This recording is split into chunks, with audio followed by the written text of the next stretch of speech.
우리와 함께 하시는 그 놀라운 이름을 찬양하며 높여드리기 원합니다. 아멘. 하나님 오늘 우리 가운데 주시는 말씀 함께 봉독하며 나아가길 원합니다. 갈라디아서 4장 12절부터 20절까지의 말씀인데요, 제가 먼저 12절 말씀 봉독해 올리고 서로 번갈아서 함께 교독하도록 하겠습니다. 12절 말씀입니다. 형제들아, 내가 너희와 같이 되었은즉 너희도 나와 같이 되기를 구하노라. 너희가 내게 해롭게 하지 아니하였느니라. 내가 처음에 육체의 약함으로 말미암아 너에게 복음을 전한 것을 너희가 아는 바라. 너희를 시험하는 것이 내 육체에 있으되 이것을 너희가 업신 여기지도 아니하며 버리지도 아니하고 오직 나를 하나님의 천사와 같이 또는 그리스도 예수와 같이 영접하였도다. 너희의 복이 지금 어디 있느냐? 내가 너희에게 증언하노니 너희가 할 수만 있었더라면 너희의 눈이라도 빼어 나에게 주었으리라. 그런즉 내가 너희에게 참된 말을 함으로 원수가 되었느냐? 그들이 너희에게 대하여 열심내는 것은 좋은 뜻이 아니요 오직 너희를 이간시켜 너희로 그들에게 대하여 열심을 내게 하려 함이라. 좋은 일에 대하여 열심으로 사모함을 받음은 내가 너희를 대하였을 때뿐 아니라 언제든지 좋으니라. 나의 자녀들아, 너희 속에 그리스도의 형상을 이루기까지 다시 너희를 위하여 해선하는 수고를 하노니. 20절 말씀 함께 읽겠습니다. 내가 이제라도 너희와 함께 있어 내 언성을 높이려 함은 너희에 대하여 의혹이 있음이라. 아멘. 이제 오늘 말씀은 어제 말씀 계속 이어서 갈라디아서 4장 말씀을 나누게 됩니다. 오늘 말씀 12절 말씀은 이렇게 시작됩니다. 형제들아, 내가 너희와 같이 되었은즉 너희도 나와 같이 되기를 구하노라. 이 말은 사도 바울이 다른 서신서에서 잘 몇 번 반복해서 표현됐던 것처럼 너희는 나를 본받으라 라는 표현은 아닙니다. 내가 그리스도를 본받은 것처럼 너희는 나를 본받으라, 빌립보서 3장 17절 말씀에 있는 것처럼 그런 표현을 하는 것은 아니고요, 이것은 친밀함에 대한 표현입니다. 주님이 우리 안에 거하시고 우리가 주 안에 거하는, 내가 너희와 같이 되었던 것처럼 너희도 나와 같이 되길 구한다. 그렇게 친밀하였던 것처럼 더욱더 친밀하여지기를 원한다. 서로 친밀하고 사랑하는 관계를 닮아가죠. 그런 것처럼 나와 같이 되기를 원한다. 이 안에는 또 다른 표현이 있어요. 그것은 나는 유대인이기 때문에 마땅히 할례라든가 유대인의 절기를 지키는 것이 마땅하지만 나는 그것을 소중하게 여기지 않고 오히려 그것을 버렸는데, 왜 이방인인, 그러니까 유대인이 아니어서 그것을 마땅히 지키지 않아도 되는 너희가 왜 유대인의 절기를, 할례를 지키려고 하느냐? 그것이 복음이 아닌데 왜 그것을 중요하게 여기려고 하느냐? 오히려 나와 같이 그것을 중요하게 여기지 않기를 바란다. 오히려 예수를 중요하게 여기고 예수를 충만하여지기를 원한다. 다른 것을 붙들지 않고 예수를 붙들기 원한다 라고 권고하고 있는 것입니다. 저희가 12절 말씀, 13절 말씀을 함께 읽어보기를 원합니다. 시작. 형제들아, 내가 너희와 같이 되었은즉 너희도 나와 같이 되기를 구하노라. 너희가 내게 해롭게 하지 아니하였느니라. 내가 처음에 육체의 약함으로 말미암아 너에게 복음을 전한 것을 너희가 아는 바라. 13절 말씀에 이렇게 기록되어져 있어요. 내가 처음에 너희를 만나게 됐던 이유가 육체의 약함 때문이었다라는 것이죠. 이것을 보여서 유추해 볼 수 있는 것은 사도 바울이 갈라디아에 머물게 되었던 이유가 갑자기 이렇게 질병이 생겼던가 아니면 병이 악화되어서 갈라디아에서 더욱 이렇게 다른 곳으로 이동하지 못하고 머물 수밖에 없었던 상황이 있었던 것 같아요. 그렇게 유추해 볼 수 있는데 바로 그러므로 말미암아서 갈라디아 교회가 세워지게 되었다는 것이죠. 이전에 오늘의 교회 하영재 목사님이라는 분이 계셨어요. 그런데 하영재 목사님이 이렇게 몸이 이렇게 종합병원이라고 말할 만큼 이렇게 몸에 질병이 많으셨죠. 먼저 간이 안 좋고 그 전에는 결핵이 있으셨고, 근데 하나씩 하면서 점점 안 좋아지는 부분이 있었는데, 이분의 신기한 부분은 몸이 안 좋아서 한국에 머무실 때에도 이렇게 어떤 분이 목사님 제발 여기서 좀 쉬어주세요. 사역보다는 좀 여기서 좀 쉬셨으면 좋겠어요. 공기 좋은 곳에. 그럼 거기 이렇게 머물라고 이렇게 그 공간을 내어드리면 거기서 좀 쉬기는 하세요. 한 달 정도 쉬시다가 거기 사람들을 이렇게 불러 모아서 거기서 이렇게 또 모임을 하시는 거죠. 그러다 바로 그곳을 그냥 교회 장소로 만들고 수련회 장소로 만들고 또 다른 곳에 가시고, 그래 도저히 안 되겠어서 목사님 한국에 계시니까 안 되겠어요. 그래서 일본으로 보내드렸어요. 그래서 일본에서 좀 쉬시라고. 그래서 거기에 일본의 교회가 또 세워졌습니다. 그런 것처럼 사도 바울은 몸이 아파서 거기에 머물게 되었는데 바로 그것에 교회가 세워지는 거죠. 사랑하는 여러분, 우리 가운데 연약함이 생기거나 아니면 병이 생기거나 어쩔 수 없이 어떤 일을 진행할 수 없을 만큼 몸이 약해질지라도 그 병이, 그 약함이 상관없는 사람들이 있습니다. 이 말씀을 읽으면서 다시 한번 묵상하고 기대하게 되는 것은, 어떠한 상황이 올지라도, 어떤 질병이 있을지라도, 어떤 약함이 있을지라도 그것이 상관없는 저와 여러분이 되게 이 시간 선포하고 축복합니다. 아멘. 복음으로 충만하니까 바로 그것이 그냥 복음 전하는 장소가 되는 것이죠.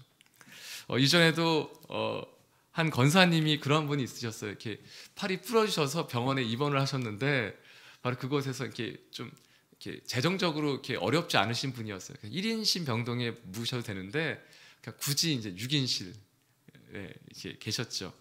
근데 계셨던 이유가 다른 것이 아니라 그곳에 계시면서 더 한 명이라도 전도할 수 있기 때문에 그곳에 머무신다는 거예요. 우리가 머무는 바로 그것이 복음을 전할 수 있는 장소가 되고 하나님의 나라가 되기 선포하고 축복합니다. 아멘. 그래서 육체의 연약함으로 말미암아 그것에 머물게 되었는데 14절 말씀에 보면 너희를 시험하는 것이라는 표현이 있어요. 이것은 왜냐하면 고대 근동에는 그냥 전통적으로 지혜라고 말할 수도 있고 문화라고도 말할 수 있는데, 우리 가운데 어떤 질병이 온다고 하면 바로 그것은 잘못했기 때문인 거죠. 징벌인 거죠. 우리에게 질병이 있다면 바로 그것은 하나님께 잘못하거나 어떤 신에게 잘못해서 그것에 대한 징벌로, 죄에 대한 산물로 얻게 되는 것이 질병으로 보았었어요. 그래서 태어나면서부터 질병이 있었던 사람에게 유대인들은, 바리새인들은 예수님 앞에 그들을 끌고 와서 이렇게 물어보는 거죠. 이 질병이 부모의 죄로 인함입니까? 아니면 이 자의 죄로 인함입니까? 그런데 오늘 사도 바울은 감사함의 고백을 드리고 있는데 이렇게 표현하고 있는 거예요. 너희를 시험하는 것이, 너희를 어렵게 하는 것이 내 육체에 있었다. 하나님의 사람, 하나님의 사도라고 하는데 그가 질병이 있다는 거예요. 복음을 전하고 하나님 메시지의 통로가 되는 사람인데 그에게 질병이 있다는 거예요. 이것이 이 당시의 사람들에게는 이해가 되지 않는 부분이었던 거죠. 왜 하나님의 사람인데 질병이 있고 아픔이 있는가? 그런데 이것을 이 사람들은 어떻게 성숙하게 대해 주었는가? 14절 말씀을 함께 읽도록 하겠습니다. 시작. 너희를 시험하는 것이 내 육체에 있으되 이것은 너희가 업신여기지도 아니하며 버리지도 아니하고 오직 나를 하나님의 천사와 같이 또는 그리스도 예수와 같이 영접하였도다. 마치 그냥 잘 대해줬던 것이 아니라 천사를 대하는 것처럼, 예수님을 대하는 것처럼 그렇게 잘 대해주었다는 거예요. 사랑하는 여러분, 힘들 때, 정말 어려울 때 잘 대해주는 그것은 기억에 남게 됩니다. 잊을 수 없습니다. 사도 바울이 정말 힘들었을 때 바로 이 갈라디아 교회의 성도들은 잘 대해주었다는 거예요. 정말 잘 대해주었다는 거예요. 마치 본인 느끼기에 천사를 대하는 것처럼, 마치 부활하신 예수님이 찾아오신 것처럼 그렇게 잘 대해주었다는 것입니다. 그것이 얼마나 큰 감동이 되었을까요? 그 사랑이 얼마나 컸는지 15절 말씀에 또한 기록되어져 있는데요. 15절 말씀 함께 읽도록 하겠습니다. 시작. 너희의 복이 지금 어디에 있느냐? 내가 너희에게 증언하노니 너희가 할 수만 있었더라면 너희의 눈이라도 빼어 나에게 주었으리라. 눈이라도 빼어서 주었을 만큼 나를 사랑해 주었다라는 얘기입니다. 사도 바울의 갖고 있었던 그 질병이 아마 안질이었을 것이라고 저희가 추정하고 있어요. 그러니까 눈의 질병을 갖고 있었다는 거죠. 잘 보지 못해서. 그래서 글을 잘 쓰는 사람에도 불구하고 대필할 수밖에 없었다는 거죠. 대신 누군가 써줄 수 없을 만큼 눈이 좋지 않았다라는 거죠. 그런데 이만큼 서로의 친밀한 사랑의 관계였다는 겁니다. 갈라디아 교회 성도들과 눈이라도 빼어줄 만큼. 사도 바울, 당신이 눈이 보이지 않다면 내 눈이라도 빼어서 당신에게 주었으면 좋겠습니다. 이만큼 사랑했었던 관계였다는 겁니다. 그런데 이 관계가 어떻게 안 좋게 되었느냐? 16절 말씀에 보면 원수라는 표현까지 등장하게 됩니다. 저희가 16절 말씀 함께 읽도록 하겠습니다. 시작. 그런즉 내가 너에게 참된 말을 함으로 원수가 되었느냐? 거짓 교사들이 들어왔어요. 갈라디아 교회에. 그래서 그냥 예수만 믿어서 구원받는 것이 아니라 행위도 있어야 된다는 거죠. 그냥 예수만 믿어서 구원받는 것이 아니라 유대인의 절기를 지켜야 된다는 것이죠. 그냥 복음이라는 것은 그냥 마음으로 믿는 것뿐만 아니라 우리의 삶도 필요하다라는 거죠. 물론 이것은 잘 들으셔야 됩니다. 삶이 필요합니다. 근데 삶이 우리의 구원받는 요소가 되는 것이 아니라, 원인이 되는 것이 아니라, 조건이 되는 것이 아니라 우리가 구원받은 삶에 따라오는 것이, 마땅히 따라와야 되는 것이 있다는 거죠. 예수를 믿으면 구원받습니까? 네, 구원받습니다. 행위가 없어도 됩니까? 아니요, 행위는 따라오는 것이지 전제 조건이 아니라는 것입니다. 저희가 결혼을 하면 사랑해서 결혼하잖아요. 사랑이 전제 조건이지 그 위에 다른 것들이 이거 조심스럽긴 하네요. 결혼한 다음에 설거지를 해준다든가, 남편이 아내를 사랑하기 때문에 설거지를 해준다든가, 음식물 쓰레기를 버려주는 것, 이게 안 하는 분도 계실 거기 때문에, 하는 분도 계실 것이기 때문에 그것이 마땅히 결혼의 어떤 전제 조건이 되는 것은 아니잖아요. 물론 그것을 계약한 다음에 이렇게 결혼하면 모르겠어요. 그렇지만 사랑하기 때문에 결혼하는 것이지, 나중에 잘 대해줄 것을, 쓰레기를 버려주기 때문에, 설거지를 해주기 때문에, 청소를 해주기 때문에, 빨래를 해주기 때문에 결혼하는 것이 아니잖아요. 여성분들만 묻고 계신 것 같아서 네. 저는 잘 안 합니다. 네, 그렇지만 예수님을 사랑하기 때문에, 예수님 믿기 때문에 제가 구원받는 것이죠. 그런데 다른 것에 대해서 또 얘기하기 시작했다는 것입니다. 그것이 어떠한 얘기를 했고 어떠한 것을 얘기했는지 17절 말씀, 18절 말씀은 저희가 함께 읽도록 하겠습니다. 시작. 그들이 너에게 대하여 열심 내는 것은 좋은 뜻이 아니요 오직 너희를 이간시켜 너희로 그들에 대하여 열심을 내게 하려 함이라. 좋은 일에 대하여 열심으로 사모함을 받음은 내가 너희를 대하였을 뿐만 아니라 언제든지 좋으니라. 열심에 대해서 얘기하고 있어요. 근데 열심이 좋은 열심과 나쁜 열심이 있다는 것입니다. 열심은 다 좋은 것이냐? 그렇지 않다는 거죠. 열심은 열심히 하는 건 좋은 거예요. 그런데 이 열심은 좋은 열심도 있고 나쁜 열심도 있다는 겁니다. 나쁜 일에 열심 내지 말라는 것입니다. 좋은 일에 열심 내는 것은 언제든지 좋지만 나쁜 일에 열심 내는 것은 좋지 않다는 것입니다. 근데 좋은 열심과 나쁜 열심의 구분은 어디에 있느냐? 상대방을 살리느냐, 죽이려고 하느냐에 따라 달라져 있는 거죠. 어떤 것이 좋은 열심이냐? 복음에 충실하면, 예수로 충만하면 그것은 좋은 열심이지만 오히려 예수 그리스도의 복음과 이간질시킨다면, 고립시킨다면 그것은 나쁜 열심이라는 것입니다. 여기서 오직 너희를 이간시켜라고 나와 있어요. 거짓 교사들이 갈라디아 교회 사람들을 사도 바울과 또 다른 복음을 전하는 사람들과 이렇게 고립시켰다는 것이에요. 이간시켰다는 것은 고립시켰다는 것입니다. 다른 사람과 연결시키지 못하게끔. 근데 보통 저도 이거 잘 모르지만 사기치는 사람들이 혹시 그런다고 하더라고요. 저도 이제 전해 들은 바로는 이렇게 사기치는 분들은 이 사람들이 다른 사람들과 이렇게 연결되지 못하게끔 고립을 시킨다고 하더라고요. 그러니까 생각해보니까 보이스피싱도 그렇더라고요. 보이스피싱을 이렇게 전화를 걸면, 전화를 걸어서 그렇게 얘기를 하는 거죠. 이렇게 다른 사람에게 전화를 걸지 못하게 하잖아요. 부모님에게 전화를 걸어서 그 자녀에 대한 아픔에 대해서 이렇게 얘기를 하고 자녀에게 통화를 할 수 없게끔 막게 되죠. 심지어는 저도 이제 다시 한번 기억하게 됐는데, 얼마 전에 배순영 목사님이 전화 왔었던 얘기를 하시더라고요. 제가 강동에 있을 때였는데 벌써 꽤 됐죠. 한 8년 넘은 얘기인데 그때 교회로 이렇게 전화가 왔다는 거예요. 거기 이민선 목사님이 계시지 않냐? 있다고. 이민선 목사님 처제가 있잖아요. 처제 있다고. 근데 처제가 지금 중국에 갔는데 잡혔다는 거예요. 그래서 지금 빨리 그 돈을 보내지 않으면 지금 죽을지도 모르는 위험에 처해 있다는 거예요. 그래서 지금 막 근데 지금 임성수에 지금 없다고 지금 아직 없다고 지금 어떡하냐고 이제. 그래서 오면 빨리 연락을 달라고.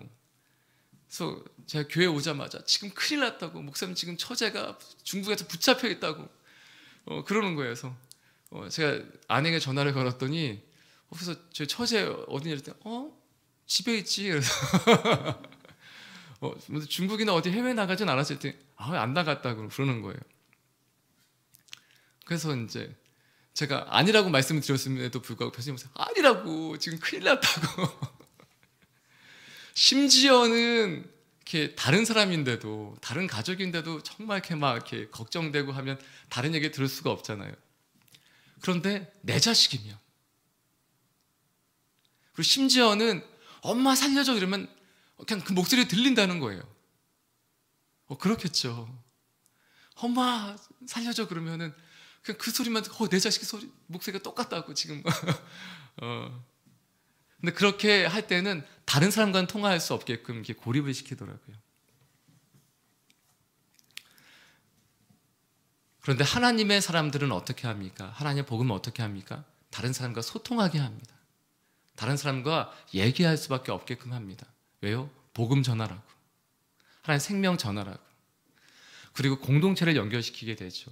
더 많은 사람들과 하나 될 수 있게끔. 이렇게만 이 사람들만 만나라고 하는 것이 아니라 그 폭을 넓혀 지경을 넓히라고 얘기합니다. 오히려 골방에서 열방을 품으라고 얘기합니다.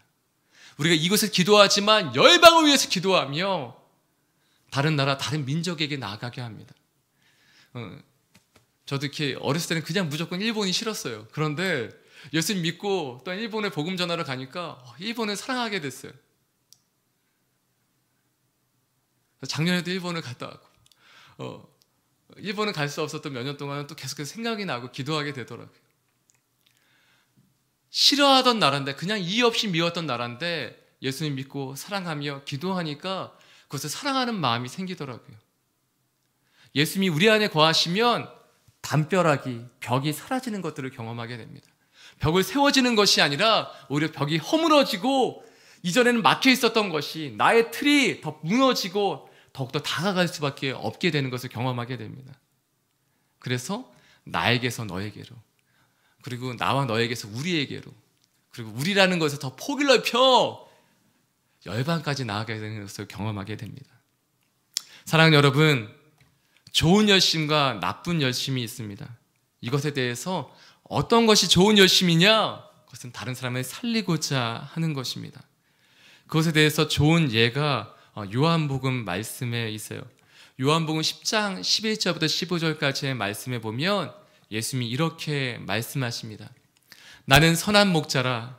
선한 목자는 양들을 위하여 목숨을 버리거니와 삭구는 목자가 아니요 양도 제 양이 아니라 이리가 오는 것을 보면 양을 버리고 달아나나니 이리가 양을 물어가고 또 해치느니라.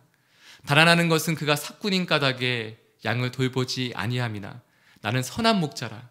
나는 내 양을 알고 양도 나를 아는 것이 아버지께서 나를 아시고 내가 아버지를 아는 것 같으니 나는 양을 위하여 목숨을 버리노라.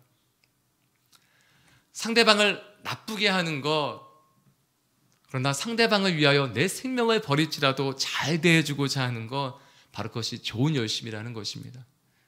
내가 죽을지언정 상대방을 살리고자 하는 마음. 갈라디아 교회 교인들이 사도 바울을 대할 때 천사를 대하는 것처럼 했고 예수님을 대하는 것처럼 했으며 그 눈이라도 빼어서 사도 바울을 보게 하게 해주고 싶었었던 그 마음이 좋은 열심이었다는 것입니다. 그러나 지금 거짓 교사들은 좋게 열심을 내는 것처럼 보이지만 그들은 어려운 일이 생기면 떠날 것입니다. 오히려 이간시키고 분열시키는 것이 그들의 목적이었습니다. 그래서 오히려 사도 바울은 마지막에 이러한 결심을, 이러한 결단을 갈라디아 교회 교인들에게 말하게 됩니다. 19절 말씀, 20절 말씀 함께 읽도록 하겠습니다. 시작. 나의 자녀들아, 너희 속에 그리스도의 형상을 이루기까지 다시 너희를 위하여 해산하는 수고를 하노니 내가 이제라도 너희와 함께 있어 내 언성을 높이려 함은 너희에 대하여 의혹이 있음이라. 20절 말씀 이렇게 고백하고 있어요. 내 언성을 높이려 함은 이것은 강하게 얘기할 수밖에 없다는 것입니다. 정말 간절하고 절박하게 이것을 표현할 수밖에 없다는 것입니다. 바로 그것이 무엇이냐? 내가 너희에게 다시 한번 그리스도의 형상이 회복되게 하고 싶다. 그러기 위해서는 내가 해산하는 그 수고를 다시 할 것이다. 사랑하는 여러분, 이거 다 해당되지 않을 수도 있지만 남성들이 다시 하고 싶지 않은 것, 정말 좋고 기억에 남고 소중한 기억이었지만, 좋은 경험이었지만 다시 하고 싶지 않은 것이 있습니다. 바로 그것은 군임 때입니다. 군 생활은 다시 하고 싶어 하지 않습니다. 좋았어요. 좋은 경험이었어요. 어디에서도 돈 주고 살 수 없는 좋은 경험을 했어요. 그렇지만 누구라도 다시 그것에 들어간다고 하면 하지 않습니다. 심지어는 제대하고 한 몇 년 동안은 꿈에 나와요. 다시 입대하는, 그것을 악몽이라고 부르죠. 그런데 남성들은 그것을 다시 하고 싶지 않고 하지 않습니다. 근데 여성들에게도 다시 하고 싶지 않지만 하게 되는 것이 있어요. 난 다시는 안 할 거야 이렇게 얘기하는 것을 경험하게 돼요. 바로 그것이 해산하는 수고입니다. 출산의 고통입니다. 자녀를 낳는, 출산하는 그 아픔은 너무나 고통스럽기 때문에 마치 죽음과 생사를 넘나드는 고통이기에 다시 하고 싶지 않은 거죠. 그러나 또 자녀를 양육하다 보면 그 기쁨을 잊어버리고 또 아이를 임신하고 또 그 고통을 또 9개월, 10개월 동안 하고 또 출산하게 되는 것이죠. 또 아이를 자라가는 순간에도 또 이걸 버리고 싶을 때가 있지만 또 사랑하고 품고 그렇게 나아가죠. 그런데 오늘 사도 바울이 그 해산하는 수고를 다시 하겠다고 얘기하는 겁니다. 그 해산의 고통을, 그 수고를 내가 다시 하겠다고 얘기하는 겁니다. 왜요? 그 죽음을 넘나드는 고통이지만, 그 아픔이지만 내가 이것을 다시 할 수 있는 이유, 바로 그것은 너희를 위해서다. 너희를 위해서다. 바로 그것은 그리스도의 형상이 너에게 이루어지기를 원하기 때문이다. 그것이 내 갈망함이고 내가 정말 간절히 원하는 것이 바로 그것이다 라고 말하고 있는 것입니다. 이러한 간절함이 사도 바울에게는 있었어요. 다른 에베소 교회를 향해서 얘기할 때도 사도행전 20장 31절 말씀이 이렇게 기록되어져 있어요. 그러면 여러분이 이렇게요, 내가 3년이나 밤낮 쉬지 않고 눈물로 각 사람을 훈계하던 것을 기억했으면 좋겠습니다. 정말 3년 밤낮을 눈물로 쉬지 않고 기도하며 여러분을 위해서 훈계했던 것, 바로 이렇게 에베소 교회의 사람들을 훈계하고 가르치고 그 교회를 세워져 나갔던 것처럼 갈라디아 교회도 그러한 교회인 것이죠. 정말 눈물로서 쉬지 않고 기도하며 함께하고 말씀을 나누었던 그 사람들, 생명을 나누었던 그 사람들, 바로 그렇게 내가 다시 한번 당신들에게 다가가고자 합니다. 당신들에게 다시 한번 이 복음을, 말씀을 전하고자 합니다. 당신들에게 그리스도의 형상이 다시 한번 회복될 수만 있다면 저는 다시 그 길을 걸어갈 것입니다. 사랑하는 여러분, 다른 사람을 세우고 살리는 것 얼마나 소중한 것입니까? 근데 그것은 때로는 생명을 내어놓는 아픔이 될 수도 있을 것입니다. 오늘 말씀을 묵상하며 먼저 저에게 적용이 되었습니다. 잘 살아야지.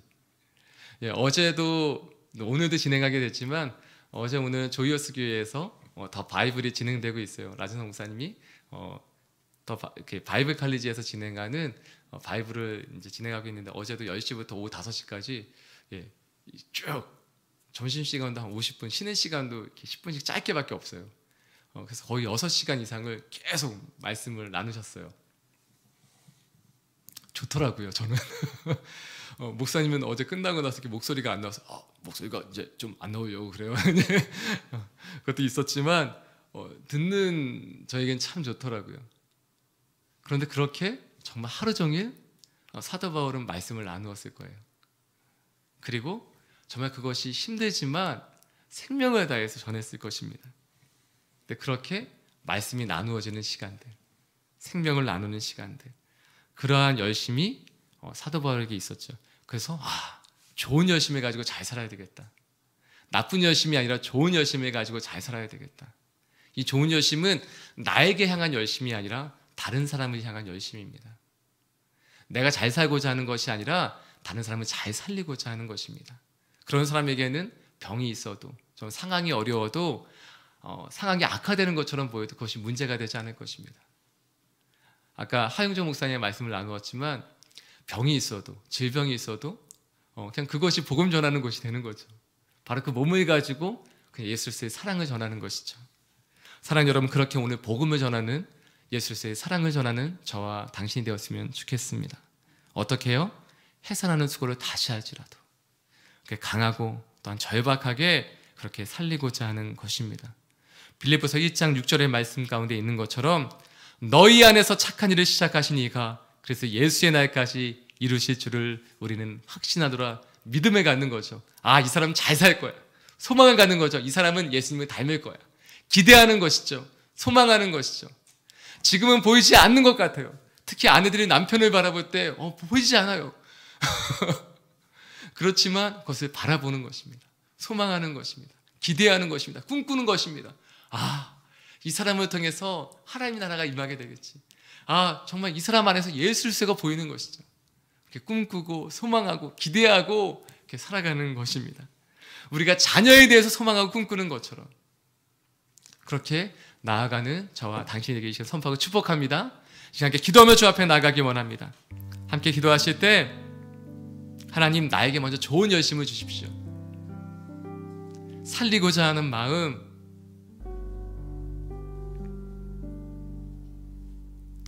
정말 복음으로 살리고자 하는 마음을 저에게 허락하여 주시옵소서.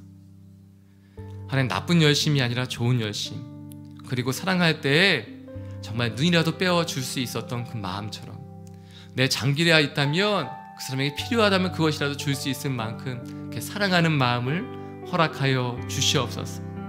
그렇게 서로 사랑하는 저희 사람 살리는 교회가 되게 하여 주옵소서. 저희 순이 그러한 공동체가 되게 해주시고 그러한 순모임이 되게 해주십시오. 너무 사랑하기에 기도할 때는, 서로 기도할 때에는 생명을 내어줄 만큼 기도하고, 서로 간절히 기도할 때 하나님 정말 절박함으로 간구하며 기도하는, 눈물로 기도하는 그러한 교회가 되게 하여 주시옵소서. 이 시간께 교회를 위하여, 우리 자신을 위하여, 또한 우리 가정을 위하여 함께 기도하며 나가기 원합니다. 함께 기도하시겠습니다. 하나님 아버지, 우리에게 좋은 열심을 허락하여 주옵소서. 기대하는 마음과 소망하고 꿈꾸는 마음으로 인하여서 하나님 그렇게 나아가게 하여 주시길 소원합니다. 하나님, 보이지 않을 수 있습니다. 지금은 상황이 어려워서 아무것도 보이지 않을 수 있습니다. 하나님, 그렇지만 예수로 말미암아 꿈꾸게 하여 주옵시고 소망케 하여 주옵시고, 또한 하나님 사랑함으로 다시 한번 기대하고 소망하는 마음이 있게 하여 주옵소서. 하나님, 사랑하면 꿈꾸게 됩니다. 사랑하면 기대하게 됩니다. 사랑하면 주고 싶습니다. 하나님, 아낌없이 주고 싶습니다.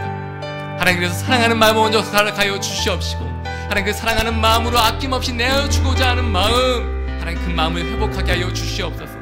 교회를 사랑하는 마음도 다시 한번 회복하게 하여 주옵소서. 하나님, 봉사고 헌신할 때 내가 이렇게 한다는 것이 아니라 사랑하기에 하나님 아낌없이 내어주고 싶은 마음, 하나님 교회, 하나님 순모임 공동체에도 우리가 모일 때마다 아낌없이 내어주고자 하는 그 마음과 헌신이 다시 한번 회복되어지게 하여 주옵소서. 하나님 아버지, 골방에서 하는 기도함으로 말미암아 예수 그리스도의 사랑이 부어짐으로 말미암아 하나님 열방을 품으며 기도할 수 있는 마음이 회복되어지게 하여 주시옵소서. 절박함을 가지고 간절히 하나님 기도하며 간구한 우리의 모든 마음과 심령을 허락하여 주옵소서. 사랑하면 꿈꾸게 됩니다. 사랑하면 기대하게 됩니다. 하나님 그 마음을 허락하여 주시옵소서. 하나님, 해산하는 수고, 출산하는 고통이 얼마나 큰지 다시는 하고 싶지 않은 것입니다. 그렇지만 사랑하면 그것을 다시 할 수 있습니다. 오늘 사도 바울은 갈라디아 교회를 사랑하기에 다시 한번 그 해산하는 수고를 더할지라도 너에게 그리스도의 형상이 이루어지길 소망한다 라고 기도하고 간구하며 선포하고 있습니다. 하나님, 우리에게 사랑하기에 다시 한번 기대하며 꿈꾸며 소망할 수 있는 마음이 있게 하여 주시옵소서. 그런 말미암아 좋은 열심, 살리고자 하는 열심, 꿈꾸며 기대하며 다시 한번 도전하고 나아갈 수 있는, 손 내밀 수 있는 열심이 우리 가운데 회복되어지게 하여 주시옵소서. 그런 말미암아 사람 살린 교회가 서로가 서로를 살리는, 우리 공동체가 서로에게 꿈꾸며 기대하는, 우리의 순모임이 서로를 위하여 생명을 다하여 기도할 수 있는 그런 순모임 공동체 교회가 되게 하여 주시옵소서. 우리의 가정이 이렇게 꿈꾸며 소망하며 기도하는 가정이 되게 하여 주시옵소서. 이 모든 말씀 예수님의 이름으로 기도드려오며 이제는 우리 주 예수 그리스도의 무한하신 은혜와 하나님 아버지 크신 사랑하심과 성령 하나님의 위로내주 교통하심의 역사가 다시 한번 꿈꾸며 소망하며 사랑하며 그런 말마다 다시 한번 해산하는 수고가 있을지라도 다시 한번 또 다시 한번 기대하고 꿈꾸며 손 내밀 수 있기로 결정하는 모든 하나님의 사람들과 그 가정과의 통한 만남과 또한 땅에서 수고하시는 모든 선교사님의 그 삶과 사역과 가정 가운데 이제로부터 영원토록 함께하옵시기를 간절히 축원드리옵나이다. 아멘.